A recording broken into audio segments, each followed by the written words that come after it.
지금 대한민국은 65세 이상 인구 1,000만 명을 바라보는 초고령 사회로 진입하고 있습니다. 직업에는 은퇴가 있지만 삶에는 은퇴가 없지요. 시니어 세대들이 믿음 안에서 기쁘고 복된 삶을 살도록 100세 특강이 돕겠습니다. 늙어가는 것은 하나님의 은총입니다. 젊게 사는 것은 삶의 기술입니다.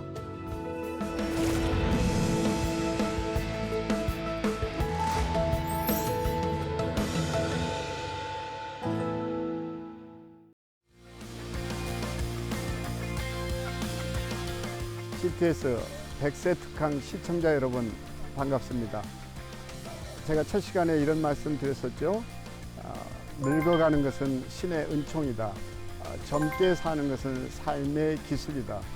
우리는 이 삶의 기술을 익혀서 이것이 또 하나의 기쁨이 되고 우리의 노년이 풍성한 노년이 되어야 한다. 물론 이 노년의 노년은 우리가 말했던 그런 노년이 아니라 장청인 시니어를 얘기하는 것이었습니다. 한 번은 제가 어느 방송국에 강의를 하러 갔다가 PD 책상 위에 컴퓨터에 이런 자막 하나가 스쳐 지나가는 것을 보았습니다. 내가 무엇인가는 하나님이 내게 주신 선물이다. 내가 무엇이 되는가는 내가 하나님께 드릴 선물이다. 저는 그 글 앞에 아주 멍 때렸습니다. 한참 동안을 생각했고 한참 묵상을 했습니다. 하나님이 내게 주신 선물이 뭘까? 이를테면 저는 이것을 이렇게 풀이해 보았습니다. 하나님께서 내게 몸을 주셨습니다. 몸 너무 신비롭지 않습니까? 제가 이제 강의할 때 종종 이런 얘기를 해보곤 했는데요.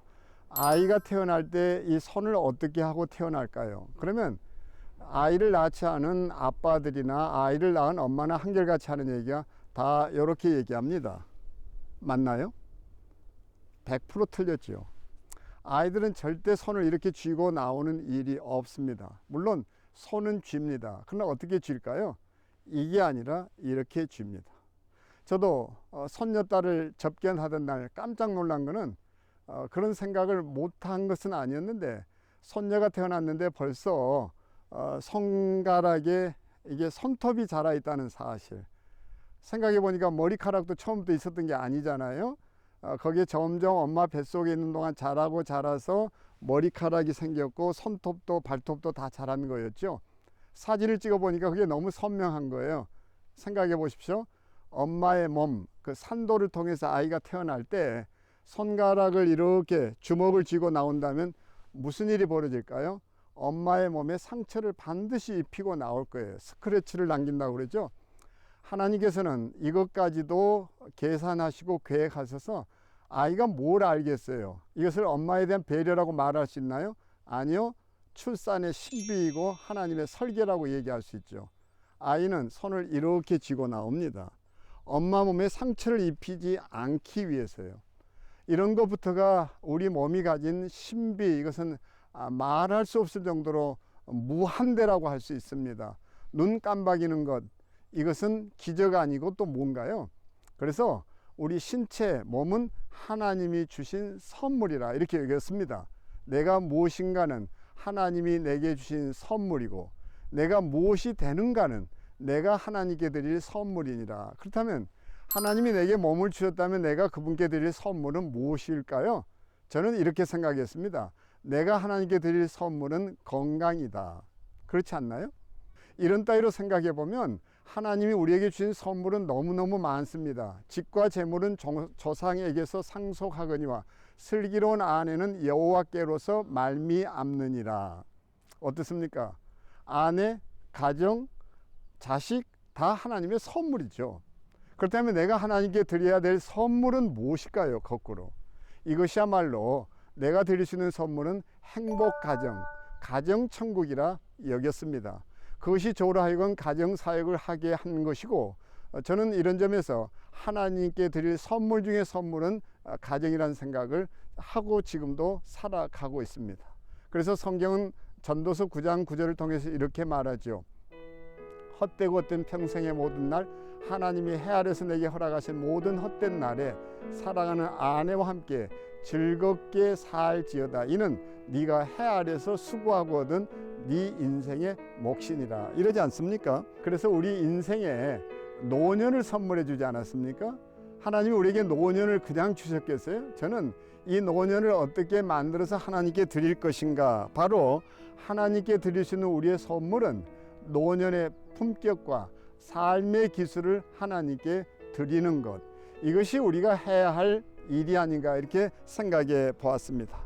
앞서 말씀드린 대로 내가 노년의 이 기회, 시니어가 된다는 것은 신의 은총이라는 얘기를 했습니다. 하나님의 선물이란 말에 같은 말이죠. 그러면 이 은총, 은혜가 뭘까요? 이 은총과 은혜를 우리는 이렇게 얘기할 수 있습니다. 하나님께서 우리에게 카리스마를 주셨다. 카리스마. 카리스 하면 이게 은혜잖아요. 이게 잘못되면 카리스마 이게 되죠. 카리스마. 근데 카리스마 하고 내가 힘을 가지고 누구를 짓누르는 이런 갑질하는 관계 또는 갑질하는 자리가 아니라, 한마디로 말하면 은혜와 은총의 자리, 이것을 놓치지 말아야 하겠죠. 이 하나님의 은총, 그 은혜를 그래서 우리는 어떻게 살려가야 할 것인가가 큰 과제라 할 수 있겠습니다. 시편은 이렇게 얘기합니다. 늙을 때 나를 버리지 마시며 내 힘이 쇠약할 때에 나를 떠나지 마소서. 우리는 이런 마음으로 하나님의 은총을 또 삶의 기술로 드리는 것, 이것이 우리의 삶의 과제가 아닌가 생각을 했습니다. 파브로 피카소는 이런 얘기도 합니다. 삶의 의미는 자신의 재능을 찾는 것에 있다. 사람의 목적은 그 재능을 세상에 선물로 주는 것이다. 세상에 선물하는 것이 곧 하나님께 대한 우리의 재물이 되는 것이겠죠. 저는 이런 점에서 이것을 십계명으로 한번 정리해 볼 마음을 가졌습니다. 100세 시대 장청인으로 사는 그 삶의 십계, 삶의 기술 10가지가 뭘까 이랬을 때, 첫째, 시니어. 그 이름은 시니어가 이름이 아니라 긍정이 이름이다. 그러니까 첫 번째 계명입니다. 나의 이름이 뭐냐? 긍정이다. 저 같으면 물론 제 이름이 길원이죠. 좋을 길 근원원. 근데 이 이름 말고 시니어가 돼서 내가 이름을 가졌다면 그 이름은 다른 것이 아니라 긍정이다. 2차 세계대전 당시의 일입니다. 한 부대가 적군들에게 완전히 포위당하게 됐습니다. 이런 상황 속에서 사람들은 절망하고 좌절합니다. 그런데 이때 지휘관이 나서서 그 장병들 앞에서 이 한마디를 던지죠. 우리는 전쟁이 시작된 이래 최초로 사방 공격의 기회를 가지게 됐다. 한순간 전세가 뒤바뀝니다. 우리는 죽었다고 생각했는데 사방 공격의 기회라고? 장병과 거기 군인들이 생각합니다. 어차피 전쟁터에 나왔으면 두 가지 일, 내가 죽어 집에 돌아가든지 살아 돌아가든지, 그러면 비참하게 쓰러지고 싶지는 않다. 그래서 총을 들고 사방 공격을 하죠. 이것이 전세를 바꿔버립니다. 시니어가 되면 우리가 놓치기 쉬운 것 하나가 있는데, 자꾸 긍정성을 잃고 우리도 모르게 모든 걸 부정적으로 생각하기 쉽지요. 이런 점에서 시니어의 또 다른 이름이 있다면 그것은 긍정이다. 그래서 긍정적인 사람은 리미트, 한계가 없죠. 긍정적인 사람은 한계가 없습니다. 부정적인 사람은 한계 없어요. 해놓은 게 없다 이런 말이죠. 한계 없다. 저는 이런 점에서 다시 한번 시니어의 뜻이 뭐냐? 시니어 뜻이란 다른 것이 아니라 그 이름이 긍정이다. 그러니까 우리는 노인이라 적고 아니면 시니어라 적고 긍정이라 읽는다. 이렇게 하면 얘기가 달라지겠죠. 이것이 삶의 기술 중에 기술이라는 것을 놓치시지 않게 되기를 바랍니다. 그래서 나카타니 아키히로는 이런 말하죠. 10대라는 것은 10세부터 99세까지다. 즉 100세가 될 때까지는 모든 사람이 10대다 이렇게 얘기를 하잖아요. 그런 점에서 우리 다시 우리 나이가 뭐냐, 또 내 이름이 뭐냐 할 때 이런 새로운 개념과 정의로 출발해 보시게 되기를 바랍니다. 두 번째, 나의 호흡은 배움이다.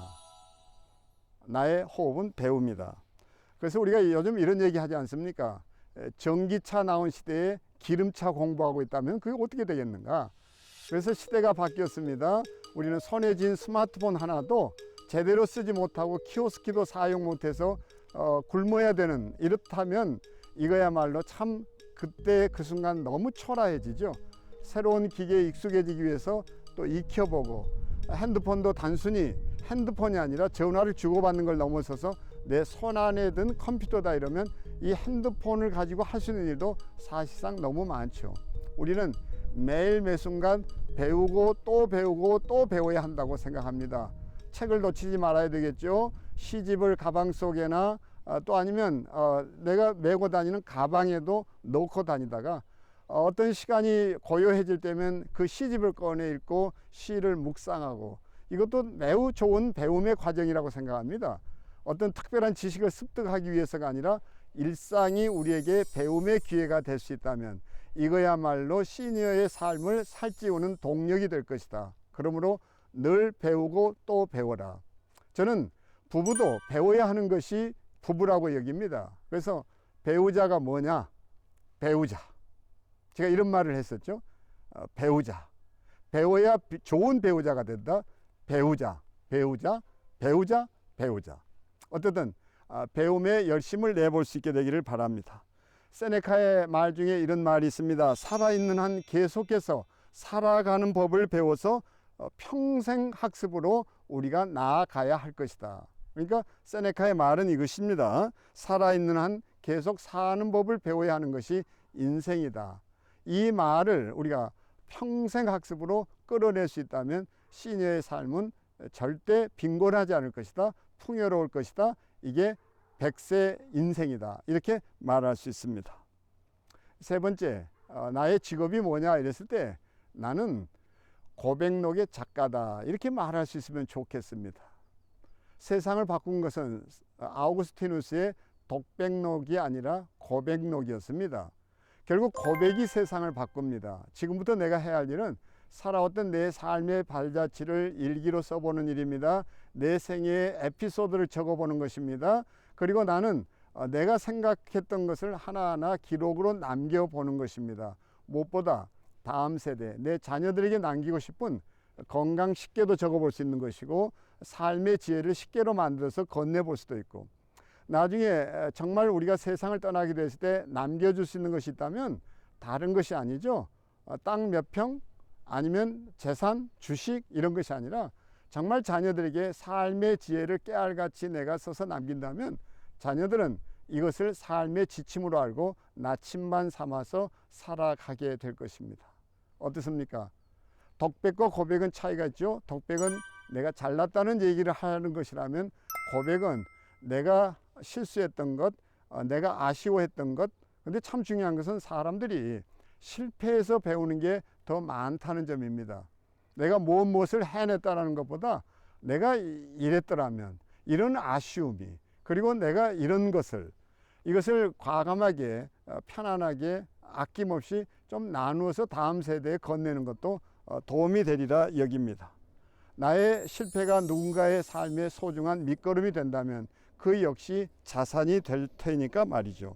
네 번째는 다른 것이 아니라 바로 지금 내가 한번 연금에 가입해 보는 일이라 할 수 있겠습니다.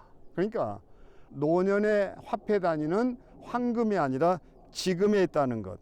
황금성이 가장 뛰어난 것은 바로 연금이라는 것. 이런 것을 기억하고서 노후를 위해서 바로 지금 해야 될 게 있다면 국민연금, 퇴직연금, 개인연금, 이걸 3종 세트라고 하는데, 이것을 꼭 가입해서 우리의 훗날을 미리미리 준비하는 것이 필요하다. 이렇게 얘기할 수 있습니다.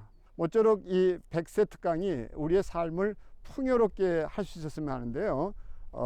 다섯 번째는 나는 누군가의 친구라는 것을 잊지 말았으면 좋겠습니다. 나는 누군가의 친구다.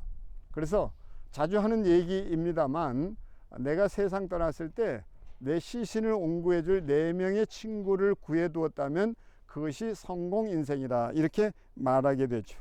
내게 친구가 없다? 그렇다면 그것은 다른 것이 아니라 내가 누군가의 친구가 되어주지 않았다는 얘기일 것입니다. 나는 지금 누구의 친구입니까?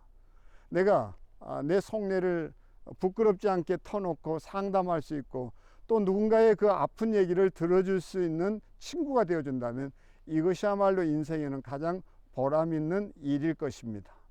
나는 누구의 친구인가? 그래서 더 시니어가 됐을 때 친구를 사귀고 친구에게 시간을 내주고 친구에게 투자하는 것, 이거야말로 가장 확실한 투자가 아닐까. 이것이 삶의 기술 중에 기술이라는 거 놓치지 않았으면 좋겠습니다. 여섯 번째는 다른 것이 아니라 나는 남편과 아내 사이에서 소울메이트로 살아간다. 많은 분들이 룸메이트로 살아가는 것을 보게 됩니다. 근데 룸메이트가 아니라 소울메이트로 살아간다. 어떻습니까? 탈무드는 이런 얘기를 합니다. 세상 무엇과도 바꿀 수 없는 것, 그것은 젊었을 때 결혼하여 살아온 늙은 배우자와 함께 생애를 마무리하는 것이다. 이런 얘기를 하지요. 우리는 살아가면서 꼭 기억해야 할 것 하나 있다면 그것은 다른 것이 아니라 꼭 변화시켜서 사랑하겠다고 덤벼드는데 가장 위험한 일이죠. 변화시켜서 사랑한다는 것은 밑도 끝도 없는 일입니다. 사람은 사랑에서 변화되는 존재죠. 저는 남성이나 여성이나 남편이나 아내나 늘 기억해야 될 게 있다면 다른 것이 아니라 어떻든 내 남편, 내 아내 좀 변화시켜 주세요. 그러면 제가 제대로 사랑할 수 있을 테니까요. 이렇게 얘기하는데 이것처럼 거짓된 얘기가 없죠. 한 아내가 하나님께 이렇게 매달려 기도했습니다. 하나님, 제 남편 좀 사랑해 주세요. 다른 남편들 사랑하는 거 100분의 1, 1000분의 1, 만분의 1만이라도 제 남편 좀 사랑해 주세요. 그렇게 간절히 매달렸더니 하나님께서 이렇게 응답해 주셨다는 거예요. 딸아, 네가 뭔가 단단히 착각을 하고 있는 것 같구나. 네 남편은 네가 사랑해라. 변화시키는 건 내가 해보마. 근데 우리는 이걸 거꾸로 하고 있지 않습니까? 정말 우리가 룸메이트에서 소울메이트로 나가려고 한다면 다른 것이 아니라 바로 이 한 가지, 변화시켜서 사랑하려 하지 말고 사랑해서 변화시켜라. 이것을 꼭 기억하셔야 할 것입니다. 이제 일곱 번째입니다. 일곱 번째는 다른 것이 아닙니다. 나는 건강 치아를 입양한다. 우리는 이게 그 생명만 입양하는 것으로 이렇게 이해할 때가 많은데 입양이라는 말이 좀 생소하게 들렸을지 모르겠습니다. 건강 치아를 입양한다. 그러니까 입양은 반드시 전제해야 되는 게 아끼고 사랑해야만 입양할 자격이 있는 거 아닙니까? 또 넉넉한 마음이 있어야 하고 내가 쏟아부을 재정도, 그리고 그들을 향해서 모든 마음을 내놓아야 되는 것, 이게 입양의 조건이라고 할 수 있겠는데요. 생명이라는 것은 그 말이 의미하는 게 생명, 한자가 결국 살으라는 명령이에요. 살아라 하는 이 명령이라고 얘기할 수 있습니다. 한자 풀이를 좀 한 가지 해보겠습니다. 암이라는 게 뭐냐? 암이라는 게 가만 보면요, 병원 할 때 그 역병변에다가 입구가 셋 있고 그게 매산이거든요. 그러니까 병든 음식을 산더미처럼 먹어 생긴 병이 암이다. 이제 이렇게 얘기를 합니다. 근데 우리가 연령이라고 했을 때 이 연령이 뭔가 하면 참 재미난 것은 이게 치의 명령이 연령이 되는 거죠. 그러니까 건강한 치아가 열 아들보다 효자 노릇을 한다, 이렇게 얘기하는데 치아 건강을 넘어서 우리가 신경 써야 될 것은 구강 건강이라, 이렇게 얘기할 수 있습니다. 결국 치아의 명령을 따라 죽는 날까지 우리는 씹는 재미, 이걸 잘 지켜내야 되겠죠. 그런 점에서 우리가 건강한 치아를 입양한다. 결국 생명이라는 것이 이 치의 명령이라는 것, 이것만 기억한다면 우리는 양치질에서부터 사실 시니어가 되면 점점 우리는 입냄새를 누구에게가 풍겨서 이맛살을 찌푸리게 할 때가 있고 한데, 양치질부터 시작해서 구강 건강에 신경을 많이 써야 할 것이다. 여덟 번째입니다. 나의 재산은 근육연금에 있다. 아니 무슨 연금, 그런데 근육연금이냐 그러는데, 최근에 제 부친을 뵐 때마다 안타까운 것은 근육이 소실되니까 자꾸 넘어지시는 거거든요. 낙상이라는 게 이제 근육 문제인데요. 그 낮은 침대에서도 일어서다가 미끄러져서 넘어지고, 미끄러진 게 아니잖아요.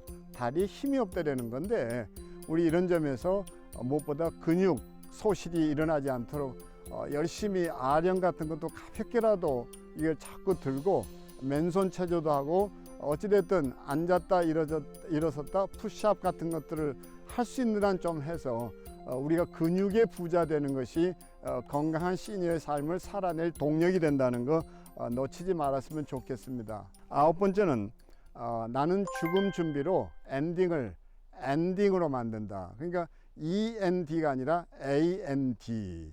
어떻습니까? 아직 끝나지 않은. 저는 성경을 볼 때마다 놀라는데 그것은 다른 것이 아니라 창세기의 끝도 끝이 아닌 새로운 시작이라는 것. 그리고 우리 말이 너무 멋있잖아요. 끄트머리. 끝이 아니라 새로운 시작이 있다는 걸 알리는 게 끄트머리인 거죠. 우리 모두 그래서 죽음 준비를 하고 사는 것, 이것이 언제 찾아올지 모를 죽음에 대한 우리의 마음가짐이다. 그래서 밀레 그림에도 이제 그런 그림이 있는데요. 이 죽음은 헛기침과 함께 찾아오지 않는다. 죽음은 헛기침과 함께 찾아오지 않는다. 꼭 기억하셔서 3가지 장을 준비한다고 생각합니다. 장지, 장래, 장후. 이것만 기억하신다면 우리는 인생의 마무리도 잘 할 수 있을 것입니다. 마지막은 나의 별명은 기버다. 기버다. 이게 뭘까요? 나의 별명은 기버다. 우리 모두 이제는 더 많이 베풀고 또 베풀어서 누군가에게 덕을 끼치고 살아갈 수 있기를 바랍니다.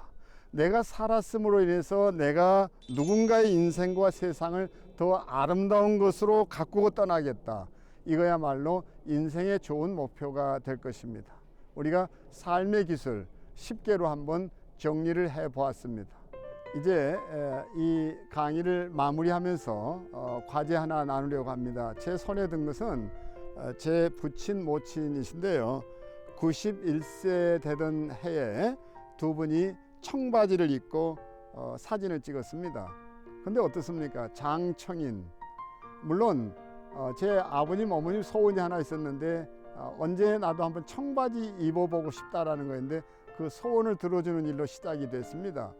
어머니는 몸이 좀 이렇게 비대해서 일반 청바지가 맞지 않아서 맞추어야 하긴 했는데 어찌됐든 이번에 과제는 한번 내가 입었던 늘 그런 옷을 벗어던지고 한 번쯤 청바지를 입고 외출해 보는 일입니다.